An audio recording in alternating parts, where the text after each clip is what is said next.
Geico presents sharing versus oversharing. Earlier this week, Claire Tippins shared a princess nickname generator, 3 pictures of her dog wearing a tutu, and 2 online quizzes, including what candy is your dream castle made of? Claire, your sharing has tipped the sugar scale and turned into oversharing. But have no fear, princess. Geico has something worth sharing with your internet kingdom, like how you could save hundreds on your car insurance just by visiting geico.com. No magic wand required. Geico, 15 minutes could save you 15% or more on car insurance. Blog Talk Radio.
Yes, yes, yes.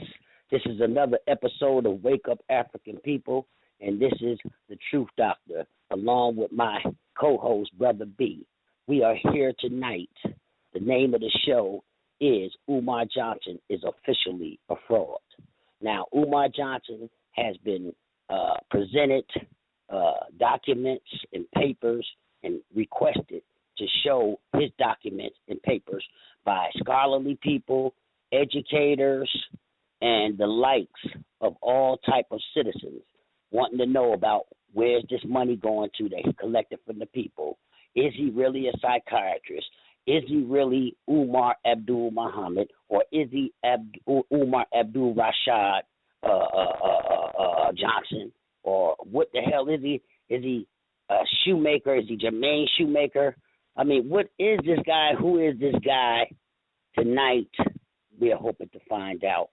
He has not said anything about what we have requested, but made demeanoring memes of a sister as a pig, and now he's using her on his GoFundMe account. He has a pig of the sister on his GoFundMe account. Now, what type of black leader or intellectual or scholarly person acts like this? None that I know of. I mean, this guy has made a new trend, or what word am I looking for? He has, nothing in history has been seen like this. He's a complete clown, and if our leadership and the people that you want to follow have come to this point of decadence and lowliness, I don't know what to say about the black race.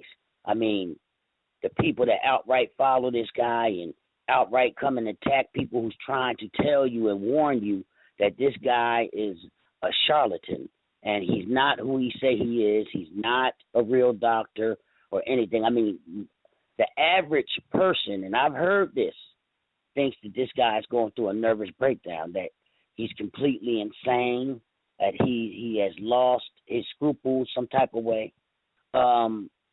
We don't know. So we're hoping to get to the bottom of this guy tonight to find out what the heck is going on and why is it that we as a people have took on a culture of worshiping the lowest people that come out of our society, the dope dealers, the pimps. You hear women, instead of saying they want good men, they want thugs. I mean, the preachers, the pimp preachers have been pimping us for years. I mean, it's like our people are addicted, and I can understand, because it started out in slavery with master picking your leaders, and they had to be, they had to be of the worst type. You never was going to pick no progressive leader for you, and today we still have these decadent leaders popping up, using their people for their own self-benefits, like the preachers. I mean, I've heard people say, well, if the preachers is doing it, why are you mad at UMAR Johnson for doing that? I mean, that does not even make any sense. Any sane person, I mean, in kindergarten, if you ain't been as far as kindergarten, it's not that stupid. To say that, okay, it's okay for him to rob us because somebody else is robbing us. Like, that's like saying a rapist is okay for a rapist to rape because somebody else is raping, or a killer to kill because somebody else is killing, or a thief to steal because somebody else is stealing. That's what you're saying. Oh, you give your money to the preachers. We don't give our money to preachers, not the people in Wake Up African People. We are progressive black people who know that all this stuff is a trick bag, and we're now trying to build our race. And people like him are standing in the way of us educating and teaching our people the right direction to go in. And we've been trying to give that information here at Wake Up African People. Stop picking these one messianic leaders, because that's not going to ever happen. No nation, no people are led by one person. Even if it was a king, he has his court and all this stuff behind him. He couldn't even do it by himself. So this one leader stuff comes straight out of Christianity, the Christian way of life. Jesus is going to come back and save us all from the devil, or from evil. This is never going to happen. No one man is never coming nowhere to save you. We have to collectively work together. Stop worshiping the worst of the worst in our society, because he pimped the people and got a Cadillac, so he's cool with you. Look at him. He's funky fresh. But he used the people to get it. Look at the pimp driving the big car. But he pimped our sisters in the streets to get the way he is. He's a parasite. We have to stop worshiping and stop putting parasites and people that rip off our neighborhoods and our people and ruin our people's aspirations to be free up on the pedestal. And this this is some real shit right here. So now, tonight, we have an esteemed panel. We have Brother Mukasa Africa, educator out of Philadelphia. We have Sister Chantel Beatty. You are familiar with her. She wrote the blog. She holds a PhD and many more. I'm not going to get into all her stuff because it's long. And we have another sister in here that has a master's degree, and she works in the psychiatric stuff that Umar claims he works in, but she's real. She sent me all her information. Her name is Andrea, and I'm not Queen Andrea, and she sent me all her information. I've seen it all her diplomas, everything. This is what's supposed to be done when you are a person that has these backgrounds. You are supposed to send your paperwork. When people have you on their shows, or if people have you speaking in their places that they have in schools and in halls or anything, or bring you in, they supposed to request your documents so they can make sure that you are the person that you say you are, so that they won't be liable or their reputation won't be ruined. There's a lot of people out here now that's requested Umar, or maybe not requesting, because a lot of this requesting stuff, he's renting the venues himself and requesting himself to the cities. We have found evidence that nobody's really. And now one of the strange things with Umar is he bashed the churches, he bashed the pork chop, Reverend Pork Chop, and all this stuff. And, and even though I do agree with the Reverend Pork Chop stuff, but he bashed them, but now he's with them. He bashed the homosexuals. Now he's on TV with the homosexuals. And the Atlanta Housewife, the homosexuals run that show. They run Hollywood. This guy's like a chameleon. He changes every single time, every venue he goes to, he changes. All you have to do is go back and look, and you will see that this guy switches up. He's a switch hitter. Everywhere he goes, he switches. Now, I'm going to bring on first the Sister Andrea, and let her explain to you what a clinical psychologist, school psychologist, and all this really does, and what is the difference between them and a real psychologist, and a lot of the things that have to do with mental health in the schools and everything, and wrong information. She's going to correct the wrong information that's been given to you by Umar Johnson. And I'm going to bring her on now, our sister. She's coming to you straight out of the West. I'm going to bring her on now. Sister Andrea, the mic is yours. Good evening, everyone. Good evening. Can you hear me clearly? Yes. Could you explain to us how you came about to be in this Umar Johnson situation, and how did you realize that he was not who he said he is? Yes. So as you said, I'm on the West Coast, and I got a lot of phone calls from people in the mental health field, because I'm a licensed mental health professional. And I was getting all these calls saying, have you heard of this person? He's coming here to speak, and he's a clinical psychologist, and they're rattling off all his credentials and his qualifications. And, so the first thing I did, I looked him up online, because they said he was from Philadelphia. I couldn't find a license for him. So I got online and started Googling him, and I was just reading all of this information about all these grand accomplishments and all these credentials that he seemed to have. So I just looked online, like I always do when we hire people to do assessments for our children and our families. We have to verify who they are with their license. I couldn't find anything at all under all the different names. And so I started looking further, and I saw that other people before me had done the same thing that I had done. And they were running into the same problem about being unable to verify his credentials, which is odd, because I've been working in the mental health field even before I got my license and education, and I was a grant writer, and we would have to verify professors, like their education, because we would write them huge checks into our grant, and we couldn't write anybody a check until we verified, where they got their, doctorates from. We'd call the school or, go to the school's website, and there they are. They're Professor Smith, teaching in the biology department or wherever they were, or psychology department. So we would never have any trouble verifying, in 40, 30 years, we've never had any trouble verifying someone had a license or degree. I've never come across that. So it was odd that I couldn't find anything about him. I even called the state Department of State of Pennsylvania and confirmed he had no license because I couldn't find it online. So you have my information. You can look up my license in the state I'm at. You're going to see me right there because that's a state law. Every state implemented that because there were a lot of unlicensed people practicing without a license, and it was causing a lot of damage. People were committing suicide. So every state has online verification where you can look up someone right away to see whether or not they do have a license. So that was my main concern because as African Americans, there's so few of us out there that have a license to practice. When you have somebody going around saying they have a license to practice mental health and they don't, that is a very big concern. So that is why I got involved, and I'm very upset about it because the things that he's saying, it's already hard enough to get our people to come in and get services. The people that I work with, they're court ordered.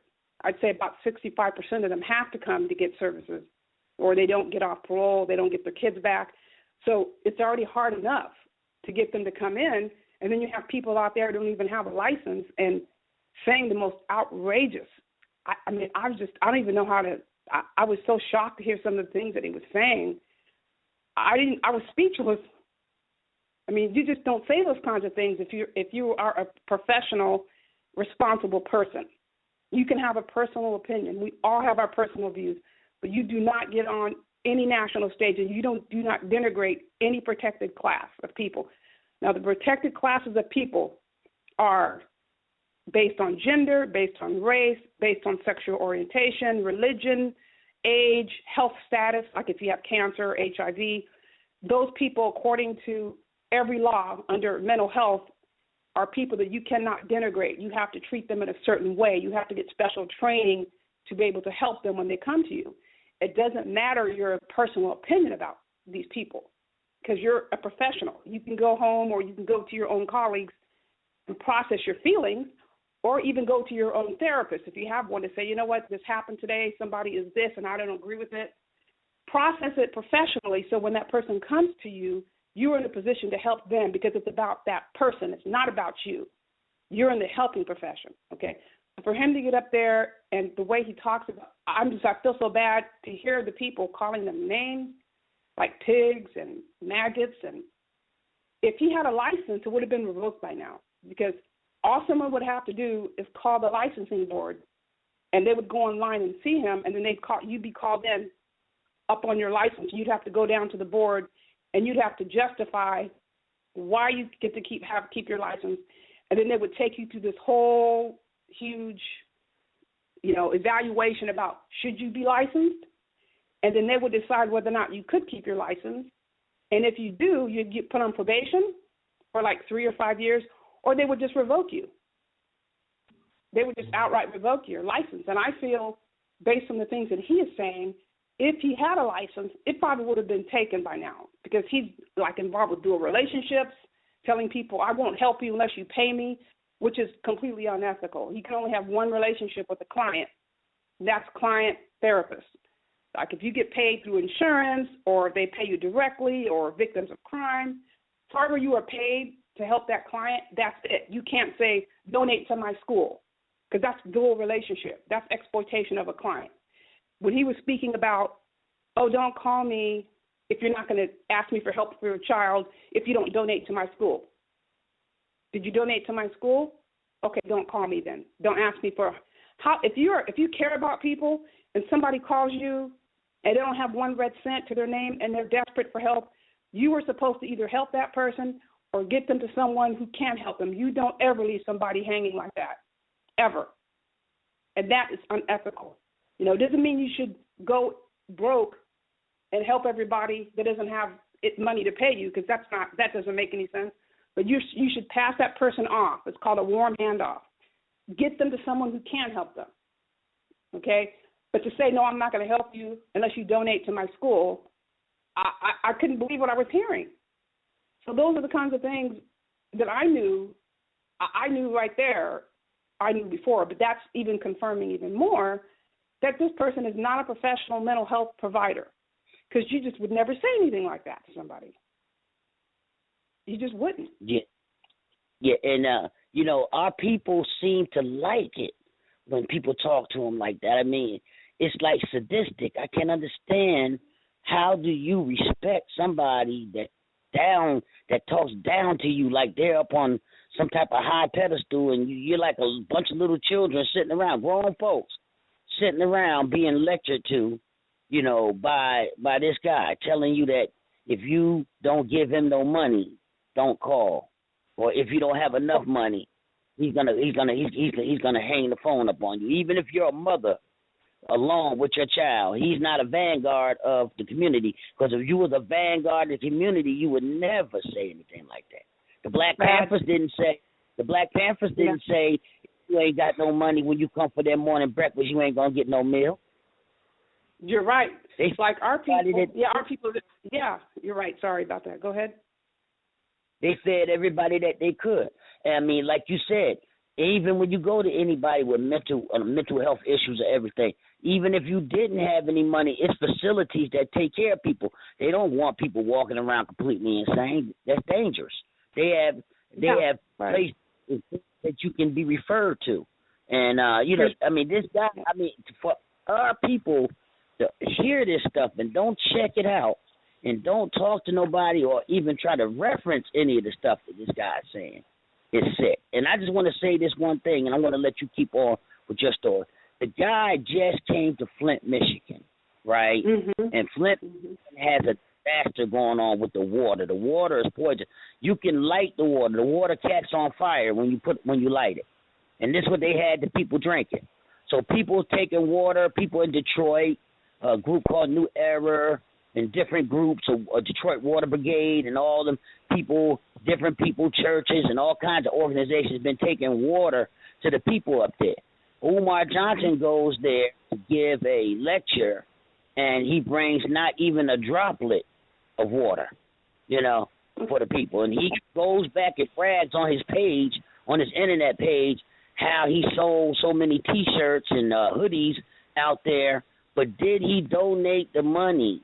Now he could go back and do it now and claim some, but now that we're mentioning it, but did he donate any of the proceeds of money to the people for water?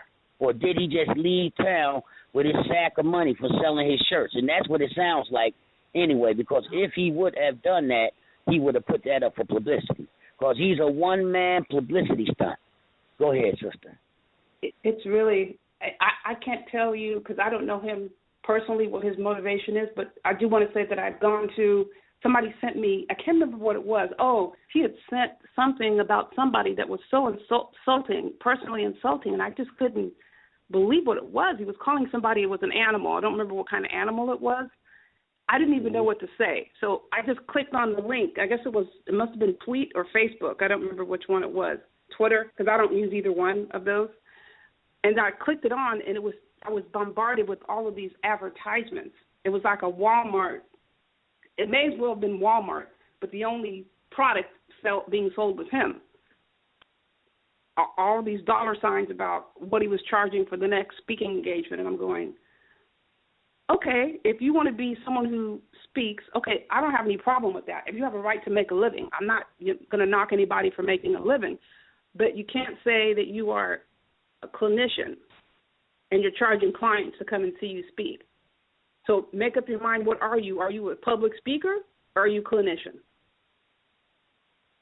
Mm-hmm. Are you, which one are you? You can't be both and say you're charging your clients to come and see you speak. Because if I'm a clinician, I can't say, okay, John Doe, I just provided you with therapy. Now I want you to bring your whole family to come and see me speak, and it's $20 each. That is totally unethical. Mm-hmm. And that's what it feels like, okay? Advertising for people that you help, you're supposedly helping, and you want them to come and pay to hear you talk. That is so unethical in 20 different languages. I can't even tell you how unethical that is. And that, this field is very heavily regulated. I thought long and hard before I wanted to see whether or not I wanted to go and get my license. And I decided, yes, it was worth it because there were so many ways I could help, African Americans and other minorities who are suffering out there because there aren't enough people who understand how to work with minority populations. I thought it was well worth it to put up with some of the rules that are kind of, a little bit ridiculous. But this rule isn't ridiculous because it protects the client. It's all about protecting the client, not about the therapist getting rich. Now, some therapists make pretty good money because they're working professionally, they're writing, they're on the talk circuit, but they're not exploiting clients. They're doing it in a professional way, and there is a way to do that. Mm-hmm. Yes. But you don't exploit clients when you do it. That's the part that upsets me the most. Now, the other part, if I may, did you want to say something? No, go ahead, sister. Go ahead. Okay, I did send to you. I don't know if you received it. It was about the special education services. I just wanted to know about the 14 different steps you was talking about of diagnosis that they have to go through. Right. The different things. Okay, so the different things that's wrong that he's telling the people that you was focusing on. Okay, so the other concern I had, he says that he's a school psychologist. Okay, and I found that very odd because the way he talks about special education, he says he was a school psychologist for 15 years, and how he's discouraging families from, having their children in special ed services. And I'm saying, how can someone who says they're a school psychologist stand up in front of people and advocate for this? Because there are 14 different disability categories under special education, which is called the Individuals with Disabilities Education Act. It's been overhauled many times. So he's trying to tell you if your child is deaf or blind, that you shouldn't get them in special ed, because those are some of the categories. So if your child can't walk or can't hear, don't get them special ed. So those are some of the categories. So what are you saying? Because special education is full inclusion these days. Gone are the days where they would have kids locked up in a room. Remember those days on the other side of campus where you don't go over there because those kids are whatever they are? That's not special education.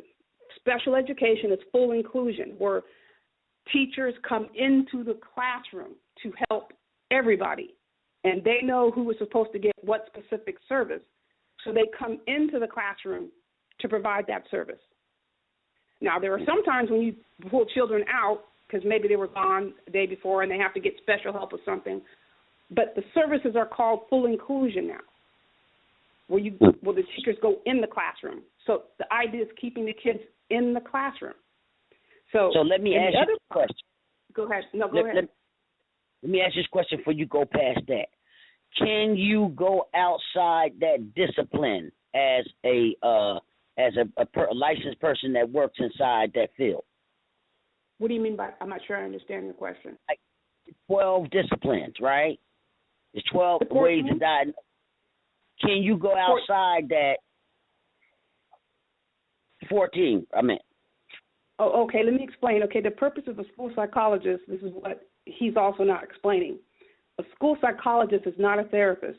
The purpose of a school psychologist is to determine whether or not a student falls under one of the 14 categories of special education, which means do one of these categories apply to this child, ages 3 to 21, which means is there a difference or a discrepancy between this child's ability and achievement, which means you may have the ability to do math, as an example, but there's something that's blocking you, and it's on one of these categories.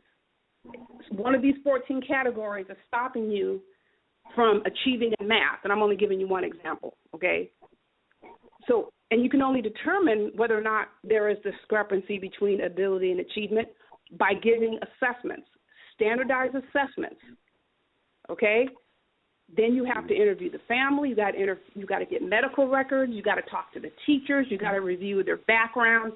You have to go through all of this process, and then you have a meeting with the parent parents, the teachers, and then you show the results of the assessment. And then the parent decides whether or not they agree with the assessment and whether or not they want their child to have special ed. What parent wouldn't want that process? So how can you stand up there and tell parents don't give special education a chance? That's the most ridiculous thing I've ever heard in my life. You would want to know if your child. Professor Beatty, I want to agree with Andrea and just interject on that for a minute, and definitely agree with her in saying that, because I am a former math teacher, and I sat in just what she's talking about for 10 years with the special education teacher, the family. You have to have assistant principal or principal there, and the school psychologist. We're all a team. This is a team effort. Yeah. I just wanted to add that part in, just basically saying, for the past 10 years as a math teacher, because you brought up math, because it's usually those are the high areas that they're really concerned about. And we work together as a team in helping the families decide how they want to proceed forward with it. This is all on the family. Thank you. Amen. That parents have power. You help parents learn how to use their power and decision-making as a parent. So I've helped many parents file what they call due process and mediation. If they feel they haven't received services, the school has no power. You take that up to the state, and that's a federal mandate where a judge comes down to mediate with the parent and the district. And the district gets really scared because the judge is going to look and see if the district followed the federal law. These are federal laws. The school can't do what they want to do, but if the school doesn't even assess the child, then they just run them out of the school and call them misfits and violent. But you haven't even given the child a chance to see if they can benefit from special help. And so you have someone like UMAR saying, "Oh, special ed is bad," and then parents listen. That to me is sad.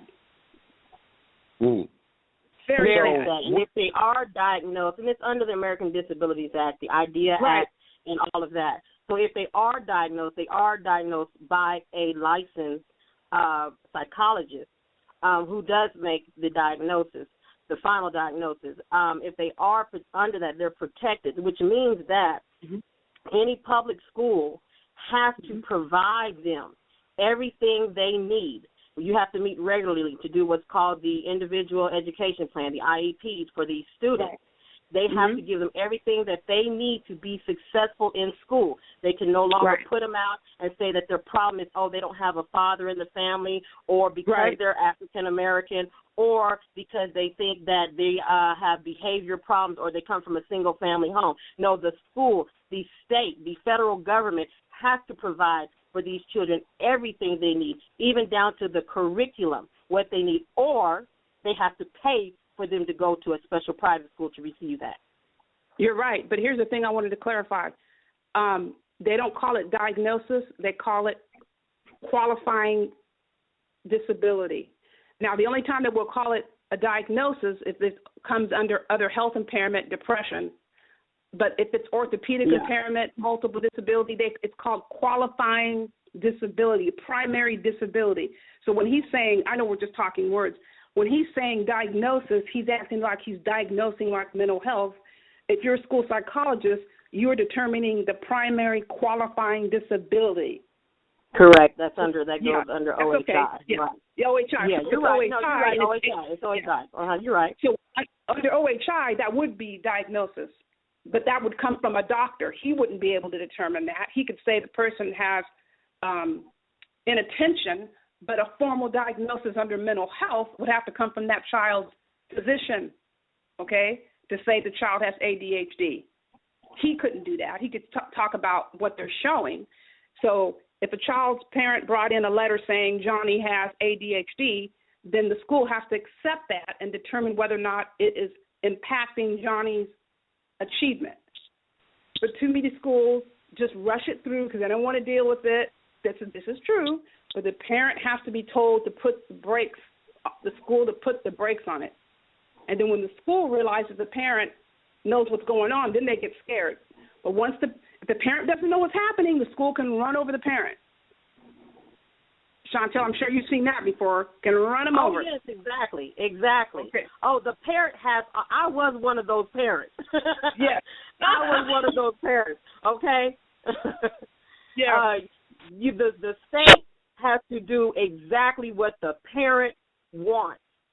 Yes. When they are protected under this clause. Yes, definitely, I agree. The parents have the control. There is a pamphlet, and I did a link to that. It's called The Rights and Privacy for the Rights and Privacy for the responsibilities. And every time that there is every year, they also convene for the students to make sure that every year that they're giving them what they need in the school. They have to, by law, give the parents this pamphlet. It's a booklet that tells them their rights and responsibilities as a parent. And their rights basically let them know that what they want for their child supersedes anyone else. That's right. That's right. And here's the other part. And I gave a link to that for free. UMAR's charging for that. That's for free on the Internet. That is the law. They must have that pamphlet. He's charging for that? Here's the other part about... He's charging for that information. Awful. Here's the other part that upset me to hear Umar talking about trashing special ed. Okay, say a child has an IEP, special ed, and he or she gets into a fight. I'm just giving you an example. The school cannot even suspend that child, expel the child. You can suspend, okay, because you can do that. But you can't put the child out of the school until you have what's called a manifestation hearing, which means you have to go over every single thing in the IEP to make sure the child's IEP was followed to a T. Right. If it was not followed, you cannot expel that child. Now, the parent can say, like the school will try to say, yes, we did everything. The parent can say, no, you didn't. And so they have to stop right there, and they can't go forward with expulsion. Other people have to come in and look at all the records and see if the school did what they had. And the schools do not like that. So usually they back off if they know the parent knows. So why are you telling parents not to have access to this? This protects children from having suspensions and expulsions on their records. This stops unfair expulsion and it's unfair suspension. Because the school wasn't doing their job. Yes, Umar doesn't even want the parents around their own kids. I mean, he's telling them to tell the parents to get away because they're a bad influence on the children. Don't be nowhere. Just leave them with him, and he'll take care of everything. I heard that, and I was to me that made me feel so bad because the parents feel bad enough because people are beating up on them bad. And all they're trying to do is try to find out how to get help for their kids. How would he feel if somebody was trashing him as a father? Imagine, okay, parent feels bad enough, and you're going to beat the parent up because their child is having issues and the parent needs help, and you're trashing the parent? To me, that is the worst thing you could do to someone is trash their parenting skills when they're coming to you for help. Now, there is a time when you talk to a parent kind of straight talk, but you got to develop a relationship with them first. You don't trash the parent. You can talk straight because I have to do that sometimes, okay? But you have to do it in a way where they know that you're talking straight. You know how we talk, black folks. But they're going to know you're coming from caring versus trashing them. But he denigrates them. Like the way his voice is, I'm not sending them home to you because you're the problem or something like that. Whatever. I couldn't even listen to it. It was so bad, okay? It was bad. Yeah. So what I'm saying is, what I'm saying is, should he be diagnosing and telling people that to bring their children into him and all that? Because I have a sister that's on the phone that we both belong to the UNIA that Umar come up out of, and we had a young lady who had a daughter who had special needs, and so we at this particular time believed that Umar was everything that he said he was and more. I mean, he was the king of the earth. I mean, he was the number one UNIA most visible person out there, and we were put on because we just thought he was doing a good thing. So we gave the girl his phone number, and this is like about 2.5 years ago. I'm going to let the sister tell the whole story because she was with me when this happened. I'm going to bring her in and let her, because I think she has to go to work tomorrow. You know, we got to have people up. She got to get up early. We're going to bring her in and let her tell the story. She wanted to tell this story, and we're going to bring her in because she lives in the city of Philadelphia where Umar lives, and she knows the extensive investigation about what we have in place. She's going to tell you everything tonight. Sister Ebony? Yes, good evening, everyone. Good evening. Yes. Good evening. Good evening. I'm just here just to give a little bit of insight on me personally. I'm 29 years old, and I'm a strong black female, and I see a lot of needs for our people. So Brother Akbar told me to come on tonight just to tell a few things of what's been happening in Philadelphia.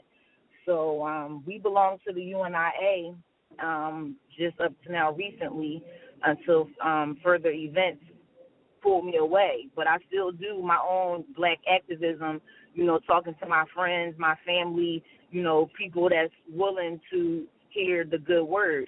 So as far as Umar and one of the sisters at the hall, she was basically stating that her daughter was having, like, problems learning, and her daughter was a beautiful girl, and she had those dreads in her hair, and it was just really, she was really Afrocentric. So the kids that are in the inner city, they're not used to that. They're used to the fast talk, the fast life, you know, seeing what these video girls are wearing and stuff. So they were kind of teasing her, bullying her, and it was interfering with her education. So her mother basically was hearing about Dr. Umar, reading up on him online and asking questions, basically trying to reach out to him. So I gave her some information. She called, left messages, basically was trying to get in contact with him because she was trying to get help for her daughter. He just ignored her, never called her back, never even responded. And with me, I never really put my trust anyway in Umar because I know of him. I don't know him personally. But in Philadelphia, I've been living here for 11 years, and his name doesn't really do anything to me.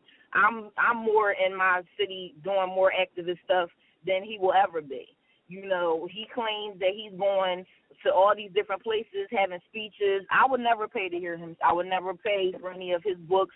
I would never even pay him to talk to me about relationship-wise, parenting, anything, because at the end of the day, like a lot of you women said, stuff on the internet is free. You can Google anything you want right now, and the information is at your fingertips. Knowledge has increased. So for me to pay for the basic stuff that's free, I don't believe in that. So right now, in our Philadelphia public school system is so bad.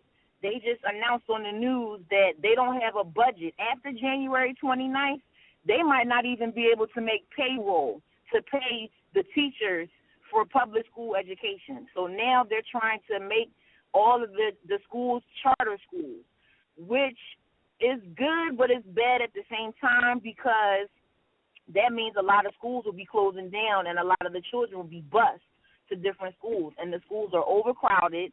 They're not feeding the children proper meals to, you know, enhance their health and their, you know, full potential and their full growth.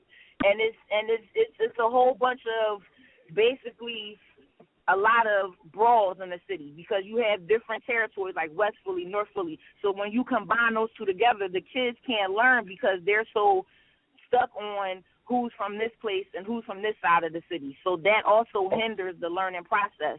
It's a lot of Ebony, we don't want to go too far from the UMAR thing because this is what we're trying to focus on. Yeah, I'm getting on that too. Too. So with that, I was just saying he has nothing to do basically with his city with this problem right now. He's flying all over the world, but right now, the main city that you're from, that this should be your home base to start whatever you're trying to start. But obviously, like you said, he's not doing it. It's too many abandoned schools right now to be your core to start in the inner city to make things happen. But he's not doing it. So this is why I was saying, go ahead. How about his place of business? Have you seen a place of business down there, an office or anything that we could point at to say this man is really, because he's telling people he has an office somewhere in Philly. No, I've never heard of any office. I've never really seen an office. I never heard of any, place of business where he was at. I never heard of anything. If you Google his name, Dr. UMAR Johnson, only thing comes up is Googles and GoFundMe's and Twitters and all that. No office, nothing comes up. I've been looking for 2-3 months. Nothing. The man has to have if he's saying that he has a business. I would like to hear him give the address to where this thing is. Where's his business? He might be saying that he has a home business, but that's not really helping the situation when what's the good to having a home business, because everybody in the city can't come to your home, everybody in the country can't come to your home. You have to have a place of business to conduct business in. If this is the type of level that you want to reach the people, you can't do it from home. You have to have a decent place of business to work out of. And that goes back to even to the trust issue. I wouldn't trust them anyway. So and I don't think that you can take people to your home when you're one of them psychologist type people, a doctor or something. I think it's unethical. You can't take people to your home. Who even said he was a psychologist? I never even heard that he was a psychologist. I just thought he was a black man speaking out here. I never seen no credentials saying that he never was even in a school in Philadelphia to teach or be a psychologist. None of the schools could even accept him. You have to go through a process and the Board of Education. I never heard any school in Philadelphia that he was in. He did. He worked in the school in Philadelphia, but it was a charter school. It was Kepra, and they had to get rid of him. They got sued. Charter, not a Philadelphia public school. That's what I said, public. Not no charter, a public school. That needs the most help. Yeah, they had to get him out of there. One of the brother told me they had to escort him out of there. You know what I'm saying? They could clean out his desk and walked him out. He's not even allowed in the building. He cost him so much money. So but one of the main reasons why it's not public is because of ethics and protecting the children and the family. That's why you don't hear about it all on the news, anything like that, because they had to protect the children to a certain extent. So, and it's not public school. It's these charter Afrocentric schools and stuff. So, okay, can I say something? That's can I say something about the home office? Sorry. Yes, go ahead. Sorry. Okay, you are, if you're a therapist, remember you have to be licensed, though. Right. You are able to have a home office, but there are some restrictions. Number one, there has to be a bathroom that is totally separate from the home. You're not allowed to pass through any common area to get to the office, so it has to be something that's separate and apart from your ordinary living quarters. Those are the criteria, and you have to do a certification, and there has to be a visit to the site. So you can have a home office, but it has to be separate from your, like an entranceway has to be separate, and the people can't pass through your ordinary living space. And that would have an address. It would still be a business you can go to, because you have to go to the treatment. So it would be listed as his business, and you should be able to find it and Google it, or you should be able to Google Earth it and see it. But there's none of that. I already called them, and other people did too. I called, looked him up. He did say the woman. I'm sorry, I forgot your name. The woman that was speaking, that gave all the information about Ebony. Ebony. He has stated on many occasions, that he is a clinical psychologist and a child therapist. He has stated that on so many places online. Oh my goodness! And he stated I wouldn't believe that. I didn't either because I couldn't find it. I wouldn't believe it even if I seen it. I was like, and I don't have kids, but even if I did, I wouldn't bring my children to him. I wouldn't ask him a thing. Let me clarify right quick. let me clarify right quick, because he goes from different places and he says different things. He's playing on the mind. Everywhere he goes, he has a different setup. And when people come back and they catch him, he moves the story. He moves the line. So the current story is December 22nd. Yes. This is the current story of UMAR as of December 22nd. He's stating, well, I'm not a clinical psychologist. I did not get my license with the state. That's why you cannot find me in the database. This is game. Hold on. Work with me now. Okay. He says what I am is a licensed school psychologist under the Board of Education. Now, but he also states that he has a doctorate of osteopathy, which is a medical degree, in psychology, okay? Now, according to PCOM, now I want everybody to do this. I want you to go online, and I want you to Google the 2009-2010 PCOM catalog. The reason why I say the 2009-2010 is because Dr. UMAR Rashad Abdullah Johnson, because UMAR forgot to put this on his Photoshop on his commencement program, received a Master's of Science at PCOM, okay, in 2009. Therefore, he would have fell under the 2009-2010 catalog. So when you go to that catalog, because that's the one you pull, he would have entered in the fall of 2009, and you go to the top of page 70, page 69. It will tell you that each recipient of the DO degree must fulfill the requirements of the state licensing board of the state in which the physician chooses to practice. These requirements vary widely and are regulated by the laws of each state, which means they monitor you in your post-graduation. You must be licensed. Why would you get a doctorate of osteopathic clinical psychology degree and you don't get licensed in the state? See, he didn't know that. He's not reading the catalog in his game. Yeah, right. And my cousin graduated from PCOM, and she's a surgeon. And let me tell you something. Once you finish your graduate program at PCOM, right, you have to go to residency, which she did. And now she's an accomplished surgeon working for she's a director for Bucks County Hospital for breast cancer. So I think my cousin went that year. And I never heard his name in there. I never even seen him at the graduation. That's even if that's true. And I work down the street from PCOM, so I never heard his name down there. And DOs and MDs are medical doctors. You have to finish 2 years of residency, and that's what she did. She finished after she graduated from there. She went on to finish her residency program, and once you finish your residency program, like you said, which is monitored, it is monitored. And then after that, now she has the PhD at the last end of her name, which is the doctorate degree. And now she's a director at Bucks County for breast cancer. Go ahead, my cousin. But he's not that. and on top of that, like I said, it is a lie. It's lies on top of lies on top of lies. He's a lie. His con game is so crazy because PCOM also offers a DO in school psychology. So if you're playing the school psychology role, why did you go clinical and not school psychologist DO? You know, I mean, it's just your tongue, it's all mixed up. Okay, I have something to say. Okay, first off, I sent Akbar a whole, I don't know if you saw this, Chantel. There was a whole different page where he said he got a master's degree from Millersville. Yeah, he made a mistake. I caught it. Well, see, this alleged person is emailing me. The alleged father has been emailing me, and I've got a lot of things through third parties of UMAR, even with, I posted it on my blog, which I can probably figure he's behind it, but I've gotten a lot of certificates and information, which I did put it together. He's alleging this, they're alleging he's using the commencement form.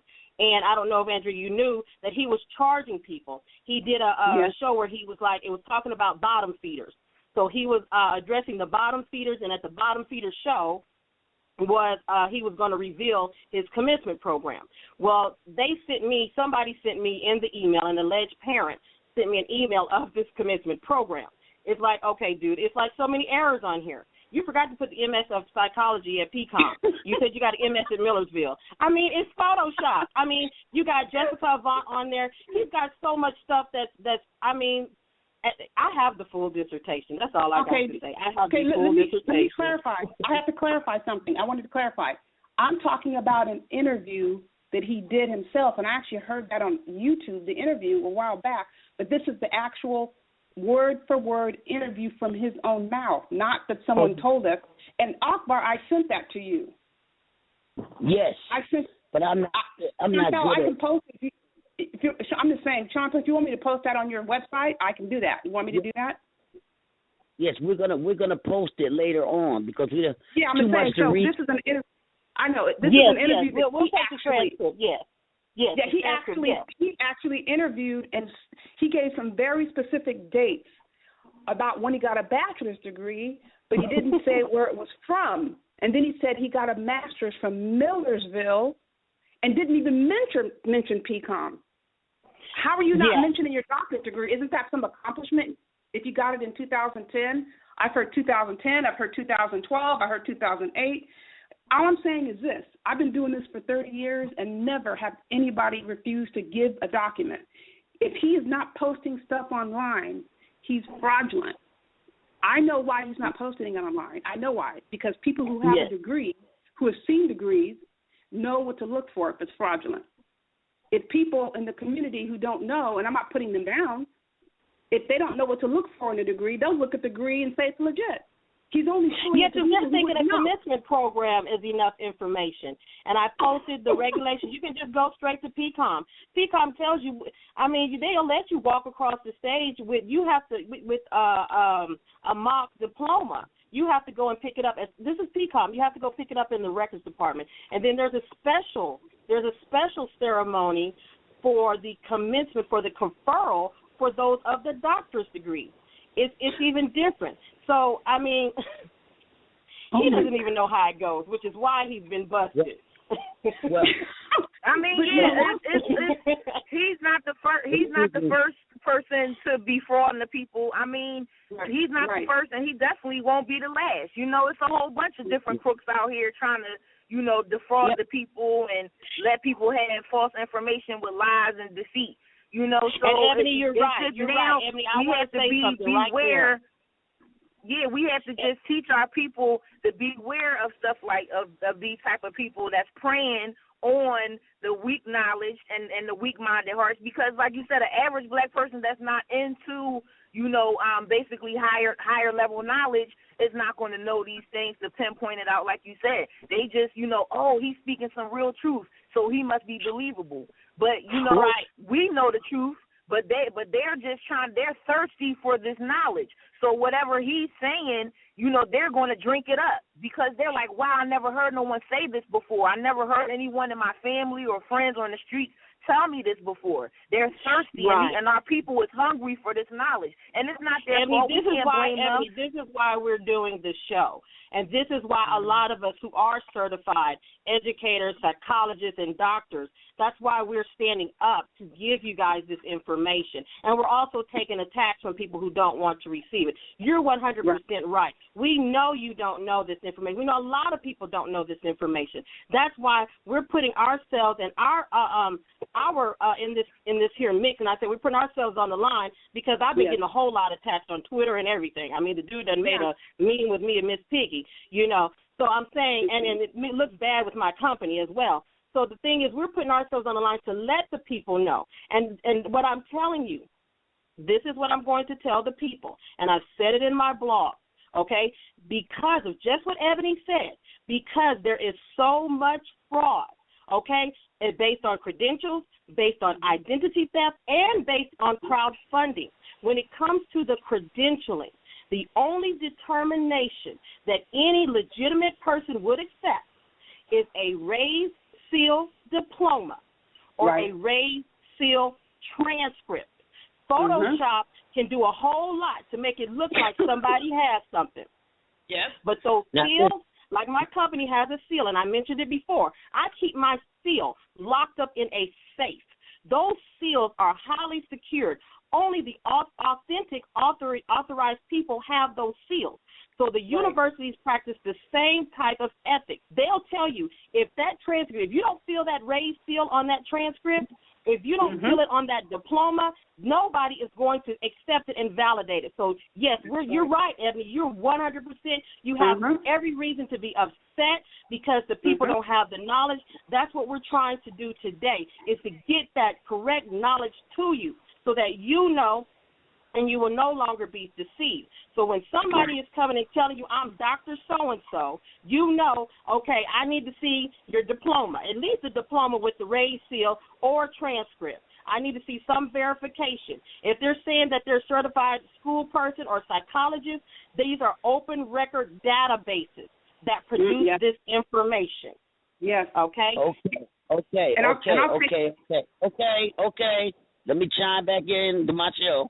You know, I've been trying. Y'all ladies said, let me get into my own show. My God. Yes, sir, now, Brother Akbar.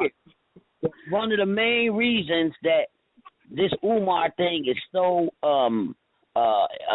important is because he is telling people to do wrong things with their children, which is going to end up hurting the child.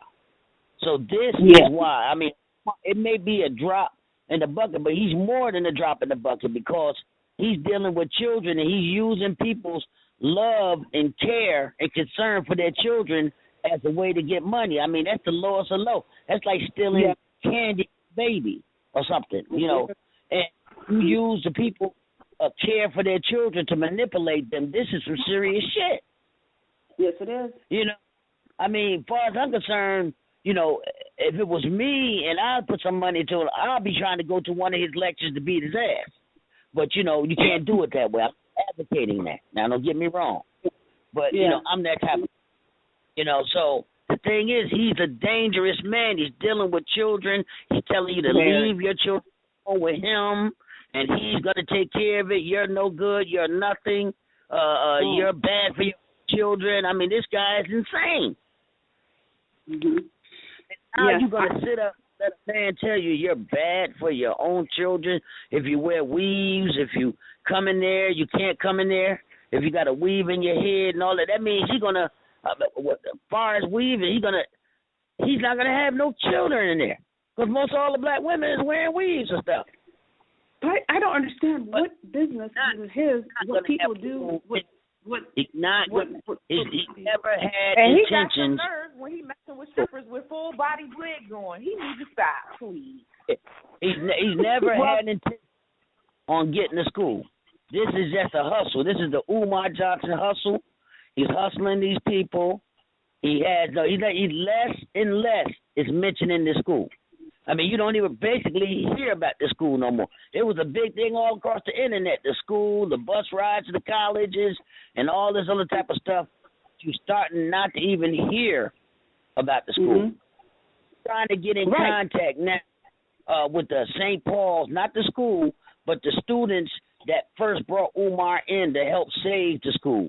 They thought that he would be a good addition to help to raise money to save the school, but then he hoodwinked them and took over the campaign to try to make the school for his own thing. But he eventually got into that St. Paul school situation with the students that brought him in when they were losing the school and they were trying to get funds to save the school. So go ahead, Queen Andrea, and finish up on what we need to know and what we need to look for and what we need to do about UMAR Johnson. What is your opinion on what the people should do? I think this is my view, and I was going to say this relates to the education part. I don't think anybody should accept he has any degree until you are able to verify. Like when I sent you off far, you see the master's degree that I have on the degree. It lists the degrees I have from the other schools, doesn't it? Yes. Stage 3. Okay, that's what you need to get. If he has a doctorate degree, you should get that doctorate degree, and it will list every degree he has before the doctorate. If you get his master's degree, it will list on the master's degree every degree he had before the master's. If you get the bachelor's degree, it's going to list every degree he had before, because I have an associate. So on my bachelor's degree, it lists the associates. On my master's degree, it lists the you see it, right, in front of you. That is the only way I'm accepting he has any degrees. I'm not listening to anything about him having a degree until I see him show a degree. I don't buy he has any degree. I refuse to buy it because he switched names. You saw when I sent you those 2 different documents from where we live when he came here 2 different times, how he switched his name and how he identified himself in different ways. I refuse to believe he has any degree until I see what I showed you about what I have, because that's how degrees are listed. It shows every degree you had before you received the first degree. And the name, see how my name matches? Yeah, I don't buy it. And the degrees are in your legal government name. You've seen my blogs about identity theft. I'm telling you, Dr. UMAR Rashad Abdullah Johnson is not the same person as Dr. UMAR Johnson. And we have proof. You can't. You can't get a name change. You are able to change your name. Proof. Yeah. You are able to change your name, but there's a process. Like a friend of mine got her doctorate degree, and she got married, so she was trying to decide, should I change my degree to my married name? So she did, but there's a process you go through to do that. It's an actual process. This is not the case in that. I understand that. Because my diplomas have Chantel Alexander on them. That's my maiden name. My married name is Chantel Beatty. So you're correct on that. Yeah, I understand. This is definitely not the case. We cannot disclose all of the information that we do have because we are trying to give Umar the opportunity to come forth and tell us who he is so that we can match our records together to see if he's telling the truth. So it's only so much that can be disclosed. But the government information or your government ID is what they put, what's on your government ID is what they put on your records. And we have a discrepancy, a very big discrepancy on that. Honey, I could have told you that without even, I saw that when I couldn't find any information on him. You can find. If you go to the school, go to Peacock, you will notice that the 2013 commencement program has been pulled. If you go to googlebooks.com and you key in the dissertation, you will notice that the dissertation, the book, has been pulled. This is something that the government does when they're protecting someone else's identity. Yes, that's absolutely right. Okay.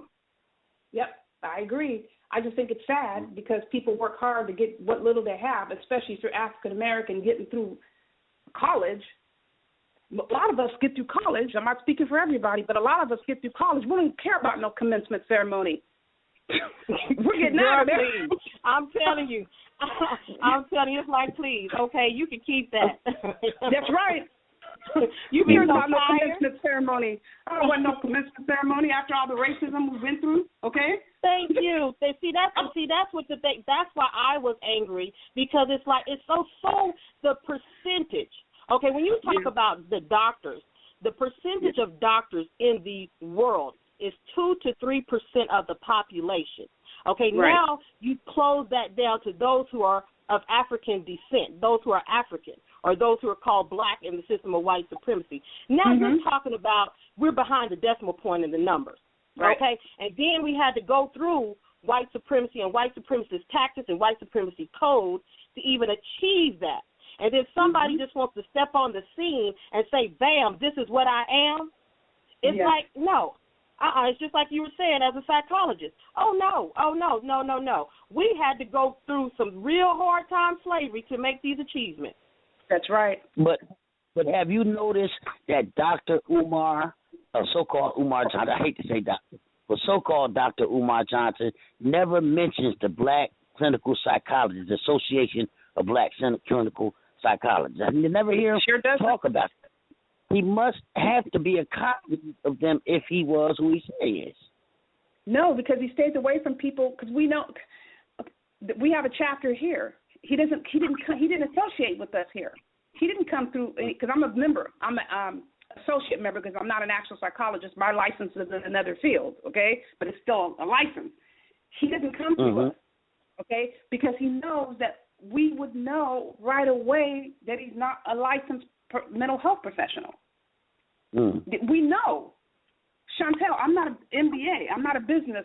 Like, I know how to run my business, but I'm not an MBA. It's a very different thing. I have to hire people to do the financial part of my stuff, or I'd be blown up. You know what I'm saying? Right, and I'm an MBA, I can't do that. so things are different. I don't know how to do all that stuff. So we have to hire people to do that part.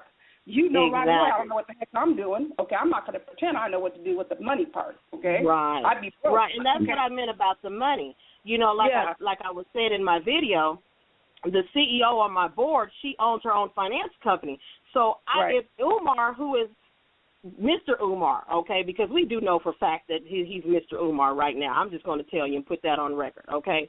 Right, Mr. Umar Johnson has been stating this about, you know, of course, him being a doctor and everything, but he's also been, you know, running this gamut of this clinical psychologist. And, you know, and then presenting himself, you know, in these different gamuts. But getting back to the point I was making, he's been shown by public records. I'm not trying to disclose too much information. He's been shown by public records to be in default. Default as far as a lien, as far as judgment, as far as child support. Now, I want to get this straight, that it's nothing wrong. Everybody experiences financial problems. It's nothing wrong with anybody having problems with child support, or with their credit, or any finance, or if it's bankruptcy or liens or whatever. I do not go against that at all. What I'm saying is when you're trying to run a business venture, what you do is you remove yourself. If you have any financial problems, you remove yourself and you put a stand-in, which would have been a financial advisor, which would have been a finance person. Okay, that way you take the possibility of you becoming a fraud, legitimate fraud, or a legitimate embezzler of the funds. You have somebody who's certified to handle the money and the reports. And transparency is a code of government in the United States. Right. You will go to prison by not being transparent of the funds. I'm sorry. It's true. I don't know, but it just got away. Because the whole thing, I feel, the reason why he's been able to do what he's done, because he targets communities, people who have worked very hard to get what they have, which isn't very much, and he gets it from them. He targets a very specific population, like the church. He does the same thing. They give their precious last He's circulating the church. He's doing the church circuit right now. He's circuit because actually what he did do, which he made another mistake, he put my photo and the photo of Miss Piggy, and he's advertising that with the church. So now you have my face on the meme with the name and address and phone number of a church. You know what? It's like, what do you just like? Do you know what you just did by doing that? To me, that's just so. I don't even know what to say about that. To me, that's. I don't even know what to say about. This is what I want to say about the children. Going back to what Akbar has been focusing on, the children, and this is the most important thing with the children. The way that I look at this, and if you guys know about the Tuskegee experiment, the syphilis experiment, usually those of us who become certified researchers, that's the first training we have to go through. We have to learn about the Tuskegee syphilis experiment in extensive, be tested on it, and we have to really go through that program before we even get certified. But if you understand about the Tuskegee syphilis experiment, those people were injected with the syphilis virus. And when the cure came out, when penicillin came out for the cure, the doctors did not render that medicine to those black people, those men, and those families, okay? They also did not get, which is called conferred consent for them to do it. Those men thought they were going to get extra help and stuff like that. So the point that I'm making is, as parents, okay, as parents, as us as parents of our own children, you want to get the best for your child. If there is a cure for whatever may be wrong with your child, you want the cure. And what Umar is doing is he's being just like the researchers of the Tuskegee syphilis experiment. There is a cure for several things, but he wants to not let you get to the cure. That is asinine. I'm sorry. I have several children and grandchildren. That is terrible. I'm sorry, I just got emotional there as a parent, as a mother of black boys, children, girls, and grandbabies. I can never put my baby through that. You got to understand. You got to understand, Sister Chantel and Sister Andrea. If he leads you to the cure, he won't make no more money. So he's not trying to the cure. See, just like the regular medical association is giving you this bad medication to mask the sickness, they don't want to make you cure, because they cure you, they can't make no more money off you. So he doesn't want to send people. He wants to make the psychiatric association or look like the boogeyman, so the people could keep on running back to him, giving them donations. So that's he stays away. I mean, this is a crime on so many levels: ethics-wise, crime, criminal-wise, civil, criminal, ethical. He's violated all of those. Yeah, definitely agree. So, and being that he's not doing it to white people, they don't care. They basically let black people sit down here and destroy each other. And one of our biggest, telling my co-host, brother B, are you with us, brother B? I don't know if brother B with us. We might have he might have chimed out. But I was telling him earlier today that, you know, it's a shame that we have to fight through all these crooked black people before we can even get started in addressing, fighting our problems that our people have. You know, I mean, doing that, we have to go through all these crooks and charlatans and stuff that come on the scene for their own self-benefit. You know, they got these guys taking pictures in hot tubs and all kinds of stuff. I mean, it's a celebrity thing. This YouTube, this is some of this internet, this thing has set back, is just as bad as the Barack Obama presidency. It has set back the conscious movement. Like UMAR markets himself to the conscious movement as like a holistic conscious healer for the children. That he has a new, like almost like his book, The Infeminization of the Young Black Male.